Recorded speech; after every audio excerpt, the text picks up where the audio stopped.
দেখো বন্ধুরা, আজকে এই পনিরের তরকারি করব। এই যে পনির ভাজছি, আর এই দেখো তোমার টক ডাল করেছি আমরা দিয়ে। আচ্ছা, যেহেতু মঙ্গলবার এই জন্য পনির নিয়ে এলাম। আর ভাত হয়ে গেছে, দেখো ভাত করে নিয়েছি। এই যে আলু পটলের তরকারি করব, আর এই আলু কাটা হয়নি, এখনও কাটবো। আর এইটা তোমার পটল ভাজা করব। আজ নিরামিষ, যেহেতু মঙ্গলবার নিরামিষ খাই, এই জন্য এই পনিরের তরকারি, ভাত, টক ডাল, পটল ভাজা। আর ছেলে দুপুরে কলকাতায় গেছে, রাত্রে এসে খাবে, এই জন্য পনিরের তরকারিটা করে রাখি। আমি এখন খেয়ে নেবো দুপুরবেলা খাওয়া, ছেলে রাত্রে এসে খাবে। আমি আমড়ার ডাল করেছি, অনেকদিন আমড়ার ডাল খাইনি, এই জন্য দেখো আজকে আমড়ার ডাল করেছিলাম। আমড়ার ডাল, পনিরের তরকারি, পটল ভাজা। পটলটা শুধু আমার জন্যই ভাজছি, ছেলে ভাজা খায় না। আর আলু পটলের তরকারি করব, আলুটা কাটিনি, কাটবো।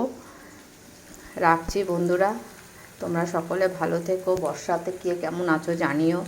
তোমরা দুপুরবেলা খাওয়া দাওয়া করে নাও। রাখছি বন্ধুরা।